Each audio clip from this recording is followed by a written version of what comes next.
의대 증원에 반발해서 전공인들이 병원을 이탈한 지도 벌써 4주차에 접어들고 있습니다. 병원들마다 한계치에 다다르고 있다는 목소리도 나오고 있는데요. 이런 가운데 서울의대 교수들까지 행동에 나서겠다 이런 결의를 했죠. 정부의 대책을 좀 알아보도록 하겠습니다. 대통령실의 장상윤 사회수석입니다. 수석님 안녕하세요. 네, 안녕하세요. 아이고 좀 이 문제 때문에 지금 뭐 눈코 뜰 새 없이 바쁘실 것 같은데요. 의료 현장에서는 이번 주가 고비가 될 것 같다. 뭐 이렇게들 얘기들 하잖아요. 예. 저 파악하고 계신 바로는 좀 어떻습니까? 저희가 매일매일 이제 복지부에서 예. 이 전공의들 또 전임의들이 좀 이탈한 그 병원들 상황을 파악을 하고 있습니다. 예. 그 문제가 되고 있는 또 위기 상황에 처한 병원들은 크게 봐가지고 상급 종합병원. 네. 그러니까 병원 체계로 보면 가장 상위에 있는 예. 병원들이라고 보시면 될 것 같고요. 상급 종합병원이 그 입원 환자가 한 40% 줄었습니다. 아 그래요? 예. 그리고 수술도 한 절반 가량 이제 줄었고요. 예. 다만 이제 상급 종합병원의 핵심 기능이 중증 환자 그리고 중증인 응급 환자들을 예. 치료하는 거이기 때문에 그렇죠. 그게 가장 중요한데 다행히도 아직까지는 중환자실 입원 환자는 예. 큰 변동 없이 유지가 되고 있습니다. 아, 중환자실은요. 예. 예. 그리고 이제 한 가지 또 저희가 이 비상 상황에서 살펴봐야 될 게 응급실입니다. 예, 그렇죠. 갑자기 이제 예. 아프신 분들이 네. 전국에 408개 응급실이 있는데 그 중증 응급 환자 치료에는 아직은 차질이 없이 진행이 되고 있고요. 예.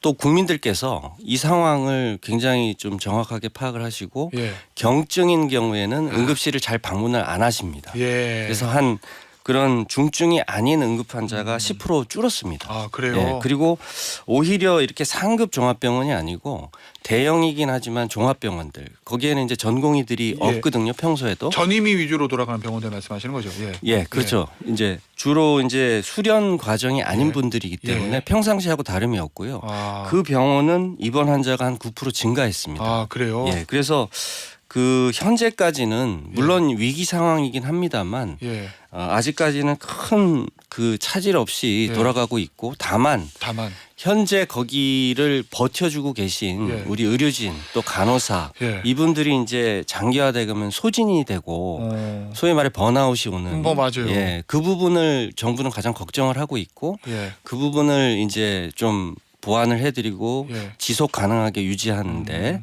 그쪽에 중점을 예. 두고 있습니다. 어떤 기사 보니까 군의관하고 공중보건의를 투입할 수도 있다라는 얘기들 나오던데. 예. 예. 그 부분은 어떻게 되는 그 거예요? 이미 3월 11일 날 저희가 그 군의관 공중보건이 한 예. 150여 명을 어. 이렇게 시급한 병원 위주로 해서 투입을 했고요. 아 이미 예. 예. 그 크게 이제 이런 그 지속 가능한 체계를 좀 가져가려면 예.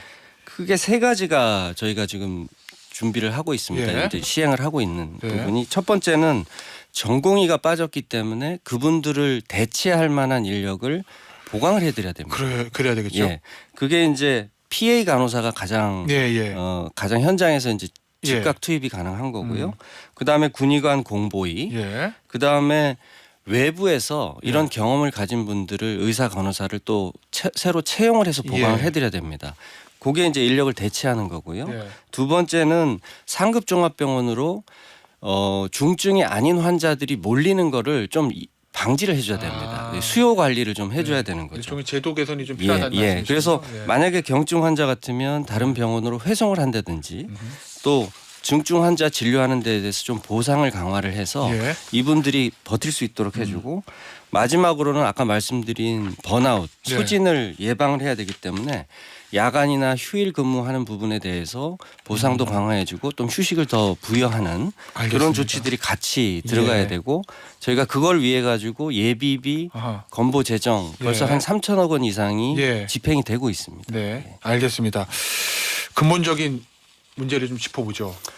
의대 정원 2,000명을 증원하겠다는 정부의 반침. 네. 요거는 조금도 변화가 없는 겁니까? 그러면 결론적으로 한 명도 줄일 수 없다. 뭐 이런 입장이신 건가요? 정부가 발표한 2,000명은 예. 사실은 지난 한 1년여 동안 예. 과학적이고 객관적인 근거도 찾고 또 의료계하고 협의 과정을 거쳐가지고 내린 결론입니다. 그리고 저희들이 생각하는 이 2,000명이라는 규모는 예.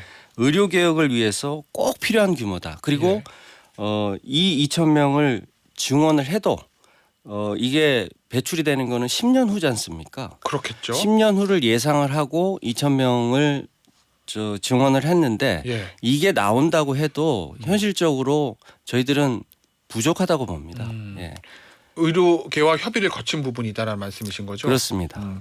자, 그런데 그러니까 협의를 예. 해서 그쪽이 동의를 하거나 합의한 수치는 아니지만 저희가- 합의한 건 아니지만 예, 협의는 증원을 결정하는 과정에서 예. 여러 번 물어도 보고 어. 또 의견도 제출하라고 하고 예. 또 우리가 이제 증원을 해야 되는 필요성이나 그다음에 함께하는 의료개혁 과제들을 예. 같이 논의를 해서 예. 나온 수치입니다. 자, 얼마 전에요. 대한외과의사회에서 이런 주장을 했다고 하죠. 500명 이하 규모에서 점차 정원을 늘리는 것을 정부가 의료계와 논의해야 된다. 예. 그리고 야당에서도 규모하고 속도 조절 좀 주문하고 있는데 서울의대 교수들은 이런 얘기를 했습니다. 의대 증원을 1년 유예하고 외부 기관에 조사를 맡겨서 조사 결과에 따라 증원 여부와 규모를 정하자. 그러니까 한마디로 일종의 속도 조절론 이런 거를 문제를 제안하는 거거든요. 그 부분은 어떻습니까? 이 문제를 얘기하기 전에 한 가지 예. 조금 저희가 좀 분명히 해야 될 점이 있습니다. 예. 그냥 막바로 몇 명이 맞느냐 이거를 얘기하기 전에 뭐 예. 어떤 방식이냐 이거를 예. 의대 정원은 예. 기본적으로 국가 전체의 의료 인력 수급을 예. 예, 수요가 어떻게 되고 공급이 네. 어떻게 되고 이거를 법상으로 보면은 정부가 책임지도록 돼 있습니다. 아, 예. 예. 무슨 국회에서 결정할 것도 아니고 뭐 그렇겠죠. 정부가 항상 이 상황을 보면서 미래를 예측하면서 예. 수급을 조절하도록 돼 예. 있고 거기에 대해서 책임을 지도록 돼 있습니다. 예. 뭐 정책 집행의 예, 문제니까요. 그래서 결국은 이 규모는 협상이나 타협의 대상이 아니라 예. 의료계의 의견을 충분히 듣되 예. 정부가 책임지고 결정할 문제다. 아. 이게 이제 기본적인 원칙이고요. 일종의 거래하고 그런 것은 아니고 그렇습니다. 책임을 정부가 예. 좀 결정한다. 그리고 다른 예. 나라를 보더라도 의사들 또는 의료계에 있는 분들하고 몇 명이 괜찮겠습니까라고 합의를 하고 결정하는 나라는 없습니다. 예. 예. 그래서 정부가 의료계와 대화가 이루어진다면 네. 이 의대 증원 이 규모에 대해서 논의를 배제하지는 않습니다. 다만 2,000명 증원에 대한 그 여러 가지 과학적 객관적 근거를 가지고 결정한 거기 때문에 예. 정부의 입장은 확고하고 또 우리가 생각하는 객관적 과학적 근거를 예. 계속 설명하고 설득할 문제지 예. 이걸 놓고 1,000명이 맞다, 뭐 500명이 맞다 이걸 가지고 주고받고 할 문제는 결코 예. 아니라고 생각을 하고요. 예. 그 다음에 1년을 유예하고 외부에다가 좀 맡겨보자라는 제안에 대해서도 예. 저희들이 생각하는 스케줄상 예. 지금 2,000명을 내년부터 증원을 해도 예. 굉장히 오랜 시간이 걸리는 문제입니다. 어. 그걸 또 1년을 연기하자는 거는 예. 의료개혁 자체를 1년을 늦추자는 얘기하고 같습니다. 예. 그래서 이런 것들을 보면 그 1년 늦추는 거 피해가 더 막심해질 거기 때문에 그거는 생각할 대안은 아닌 것 같고 예. 또 아까 말씀드렸듯이 정부가 책임지고 결정을 해야 되는데 외부 기관에 맡기자? 아하. 이거는 정부의 책임을 회피하는 거일 예, 뿐이라고 생각합니다. 알겠습니다. 그러면 일단 2,000명 그리고 5년간 10,000명 요거는 고수하시는 건 거잖아요. 고수라기보다는 저희가 그렇게 예, 방침을 결정을 했고 책임지고 그거를 추진한다. 설명을 하고 설득을 하면서 예. 저희에게 책임을 맡겨주시면 그 감당을 해가면서 하겠다 이런 예. 말씀을 드리는 거죠. 왜 2,000명을 꼭 해야만 되느냐? 이 불가피한 것이다. 예, 뭐 그렇게 대통령실과 보건복지부에서 얘기하고 있는데 그 불가피성에 대해서 간단하게 설명을 이 부분은 요청드린다면? 제가 이제 간단하기보다 조금 많이 설명을 좀 드려야 될 것 같은데요. 그래요? 예. 그 먼저 그 우리 의료에 대해서 예. 우리나라에서 의료를 어떻게 규정을 해놓고 법상의 원칙이 돼 있는지를 보면 예. 국민의 생명과 안전에 관련된 겁니다. 의료는. 그렇죠. 그래서 어떻게 보면은 국방이나 치안 하고 버금가는 그런 정도의 그 가치로 규정이 돼 있습니다. 예. 그래서 헌법상으로 국가는 국민의 보건에 대해서 그 책임질 책무를 부여하고 있고요. 의사에게는 의료를 담당하기 때문에 면허를 부여하도록 됩니다. 면허라는 거는 독점적인 권한을 부여하는 겁니다. 예. 그 권한을 주는 대신에 의료법에 보면 정당한 사유 없이는 진료를 거부하거나 중단할 수 없도록 그렇게 돼 굉장히 있죠. 강한 책무를 부여해 놓고 있는 겁니다. 예. 그리고 국민들도 필수 의료 서비스를 보장을 받지만 우리 건강보험이 있지 않습니까? 예. 가입을 의무화해 놓고 있습니다. 전 국민을. 세금처럼. 예. 그거는 뭐냐면 그러한 권리에 상응하는 부담도 국민들이 지고 있다. 예. 그래서 결국은 국가, 의사, 예. 국민이 어떻게 보면 강한 책무성으로 이렇게 묶여 있는 게 의료입니다. 예. 왜냐하면 생명하고 건강에 관련된 거기 때문에 그게 배경이고요. 예. 근데 현실을 보시게 되면 예. 그냥 국민들이 그냥 느끼실 때 예. 소아과 오픈런, 응급실 뺑뺑이 뉴스에 많이 나오지 않습니까? 많이 나왔죠. 그 현실은 국민들이 느끼기에는 필수 의료에 의사가 없다는 얘기죠. 부족하다는 얘기죠. 예. 그걸 체감하고 있는데 이 현실을 국가가 그거는 그냥 이렇게 배분의 문제고 이런 문제이기 때문에 예. 뭐 의사 수하고는 관련이 없어요라고 넘어갈 문제가 아니죠. 국가가 예. 책무를 감당을 예. 해야 되고 그래서 2,000명에 대한 불가피성에 대해서 6가지 정도로 제가 간단하게 좀 설명을 좀 드리면 예. 첫 번째는 늘 설명을 드렸습니다만 의사 수급에 대한 연구를 예. 그 전문가들이 한 연구 결과가 있습니다. 예. 결론은 현재 한 5천 명 정도 부족하고 예. 10년 후에는 우리의 연령대별 의료 이용량 또 앞으로 이 고령화가 되면서 예. 그 수요 이걸 감당하려면 10,000명이 부족하다라는 게 결론입니다. 예. 예, 그리고 두 번째는 우리가 의대 증원을 논의해온 역사를 한번 거슬러서 생각을 해보면 예. 지금껏 늘리지 못했고 예. 오히려 2000년대 초반에 줄었습니다. 그때요. 예, 예. 의학분업 때 예. 줄었어요. 예. 그게 한 351명이 줄었고요.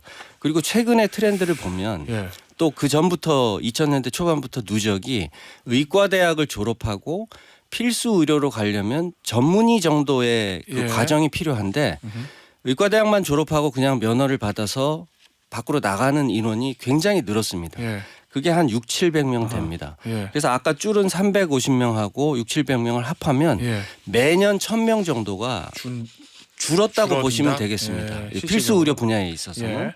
그래서 이거를 한 20년 따지면 그것도 한 2만 명 정도 됩니다. 예. 그거를 보충하려면 2035년이 아니라 2,000명씩 해도 2045년 예. 양성되는 것까지. 자, 세 번째는 고령화 속도가 굉장히 무섭다는 거죠. 그래서 수요가 늘어난다. 예, 그래서 2035년이 되면 고령화율이 30%에 가까이 됩니다. 네. 예. 그리고 네 번째는 많이 나오는 수치인데 OECD 인구 1,000명당 의사 수. 예. 한국이 꼴찌입니다. 한의사를 제외하면 한국이 꼴찌입니다. 그리고 우리가 그렇게 있는 사이에 예. 고령화는 다른 나라도 겪고 있거든요. 고령화 속도는 빠르고. 예, 미국은 4,000명, 프랑스는 6,200명, 영국은 5,000명 계속 늘려왔습니다. 우리나라만 안 늘리고 오히려 줄었습니다. 그리고 가장 중요한 거는 예. 의사 수가 늘지 않으면 예. 국민들도 체감하시겠지만 의사 그 안에서 예. 유효한 경쟁 관계가 사라집니다. 그렇기 때문에 의료 더 뭐랄까요? 더 이 경쟁 관계를 통해 가지고 할 수 있는 의욕이 줄어들고 예. 비교 가능한 예로 변호사 수 예. 77년에 비해서 30배 늘었고요. 많이 늘었죠. 예, 간호사 불과 15년 만에 정원이 10,000명 늘었습니다. 그 수요에 미트하려면 계속 늘려왔는데 유일하게 의사만 늘지 못했고요. 예. 마지막으로 한 가지만 더. 예. 우리가 지금 얘기하고 있는 의사 수 예. 임상 의사만 얘기를 하는 겁니다. 아하. 의과학자, 의과학자는 아예 엄두도 못 내고요. 예. 예를 들어서 21년도에 우리나라 제약 산업 전체 1년간 매출이 44조입니다. 예. 근데 잘 아시겠지만 화이자에서 개발한 코로나 백신 그게 매출이 42조입니다. 그러면 의과학자도 늘려야 된다는 말씀이신 거죠? 그렇죠. 그리고 이 화이자 백신 개발한 분도 예. 독일에서 의대를 졸업한 의대생 출신의 그 과학자입니다. 알겠습니다. 예. 어떤 의미신지. 자, 그래서 2,000명 증원을 추진하는 건데 전공의들은 지금 현장을 떠난 지 한 달 돼갔습니다. 한 달 돼갑니다. 이 미복귀 전공의들에 대한 면허정지 처분 이거 진짜 하시는 거예요? 그 면허정지 처분은 이제 행정처분이죠. 예. 행정처분인데 저희가 지난 2월달에 그 예고를 해드렸듯이 예. 이 집단 행동은 불법입니다. 그 저희가 업무 개시 명령도 예. 내리고 복귀하라고 노티스도 하고 예. 또 확인도 하고 마지막으로 2월 29일까지 복귀를 해달라는 예. 최종 이제 그 노티스도 했고 예. 그럼에도 안 들어간 거기 때문에 이거는 원칙대로 가는 겁니다. 예. 그리고 이 행정처분이라는 거는 이 이 위반한 것들을 쌓아놓고 있다면 예. 행정적으로는 정부로서는 반드시 해야 되는 겁니다. 예. 그래서 처분은 스케줄대로 간다. 예. 그렇게 보시면 될 것 같습니다. 그 의대 교수들이 사직서 제출을 결의하고 있다. 뭐 이런 얘기들 나오잖아요. 예. 어제 보니까 의대 교수들에게 만약에 사직서 제출하면 진료 유지 명령을 내릴 수도 있다라는 보도가 있던데 그거는 어떻게 되는 겁니까? 그거는 이제 의대 교수님들이 예. 조금 두 가지 일을 같이 하고 계십니다. 이제 의과대학에서 가르치는 일하고 임상도 하시고 그다음에 이제 대학병원에서 예. 진료도 보시고 수술도 하시고 하는 예. 일을 하는데 그 두 번째 그러니까 의사로서 하는 일은 예. 의료법 적용을 받기 때문에 아하. 마찬가지로 집단 사직이라든지 이렇게 예. 개인적인 특별한 사유가 아닌 예. 걸로 나가면은 그것도 이제 의료법으로 업무 개시 명령을 내리면 예. 위반이 되고 음. 똑같이 적용이 되는 겁니다. 알겠습니다. 이 의료개혁의 문제에 대해서 의대 정원 확대뿐만 아니라 필수 의료 그다음에 지역 의료 요거를 살리기 위해서 정책을 새로 이제 짜고 계시는 거잖아요. 건강보험 수가 인상 문제도 그렇고. 예. 그럼 이게 결국 다 이제 돈 드는 문제인데 제가 예. 보니까 이 정부에서 필수 의료 지역 의료 개선을 위해서 5년간 10조 원을 투입하겠다. 예. 이런 얘기들 하거든요. 예. 그러면 국민들 입장에서 딱 드는 생각이 혹시 건강보험료 인상하는 거 아니야? 예. 라는 걱정도 좀 드는데 그 부분은 어떻습니까? 일단은 건강보험 재정에 대해서 좀 우리가 살펴봐야 되는데 예. 건강보험은 어떻게 돼 있냐면 1년 동안 걷어서 예. 1년 동안 쓰는 구조입니다. 예. 그러니까 국민연금은 적립을 해놓고 예. 그걸 운용을 해서 늦춰가는 건데 그렇구나. 예. 건강보험은 기본적으로 수입 가지고 지출을 다 하는 구조로 설계가 돼 있고요. 예. 거기에다가 부족하면 정부 재정을 또 지원을 하도록 법적으로 돼 있고요. 예. 그래서 22년도에 저희가 이제 수지를 보면 예. 수입이 88조 정도 되고 예. 지출이 85조 정도, 한 3조 정도가 남았고요. 그다음에 그동안에 나온 적립금이 지금 현재 한 27조 원 정도 됩니다. 예. 그래서 저희가 28년까지 10조 원 플러스 알파를 지출을 하겠다고 해도 예. 새로 올려서 걷지 않아도 적립금 27조 원을 효율적으로 활용하고 예. 또 그 사이에 의료개혁 과제들을 보면 과도한 의료 지출이나 비급여나 뭐 이런 것들을 줄이는 대책들이 같이 병행이 돼 있기 때문에 예. 그거를 세이브할 수 있는 장치들이 같이 들어가 있습니다. 예, 그래서 굳이 건보료를 올리지 않아도 지속 가능하게 우리가 이 플랜을 실행을 할 수 있다. 예. 이렇게 보시면 될 것 같습니다. 알겠습니다. 자 마지막 질문 될 것 같은데요. 좀 다른 주제 하나만 또 짚어볼게요. 이 대통령실에 저 수석이시니까 이제 좀 윤석열 대통령이 지역 돌면서 주재하고 있는 민생 토론회요. 이거에 대해서 야당 측에서는 총선 지원용이다, 사전 선거 운동이다 이렇게 이제 비판을 합니다. 대통령실은 그렇지 않다, 계속 추진하겠다 이런 입장을 밝힌 것으로 알고 있고요. 이건 어떻게 보십니까? 이 논쟁. 조금 오해가 있고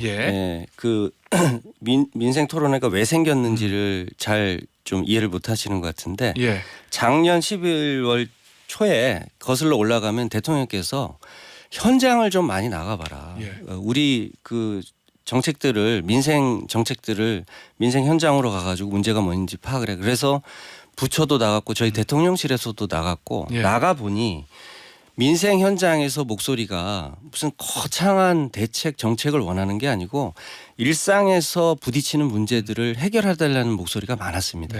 그래서 보통 연초에 보면 부처 업무 보고를 하지 않습니까? 부처 업무 보고를 이번에 그러면 민생 그런 목소리들을 담아가지고 하나하나 해결해 주는 쪽으로 좀 바꿔보자. 그래서 이거를 시작하게 됐고요. 중요한 거는 그 목소리를 듣고 해결을 하다 보니까 부처 간에 여러 걸리던 문제들이 많이 있습니다. 그래서 그거를 제기하시는 국민들도 초청을 하고 그다음에 관련되는 부처의 실무자급 뭐 사무관 뭐 과장들 또 나와가지고 문제를 꺼내놓고 그 자리에서 해결하고 신속하게 행동으로 고쳐나간다라는 게 올해 업무 보고나 이 흘러온 컨셉입니다. 그래서 그거를 실행하고 있을 건데 이거를 이제 총선하고 연결 지어가지고 총선 때 되니까 뭐 이거 만들어가지고 또 표 얻으려고 하는 거 아니냐? 그렇게 오해를 하시는 거고 이거는 저희가 계속 현장을 돌면서 앞으로도 계속 이어갈 생각입니다. 그래서 좀 오해가 없으셨으면 하는 바람입니다. 알겠습니다. 오늘 말씀은 여기까지 듣는 거로 하겠습니다. 지금까지 용산 대통령실의 장상윤 사회수석이었습니다. 수석님 감사합니다. 감사합니다.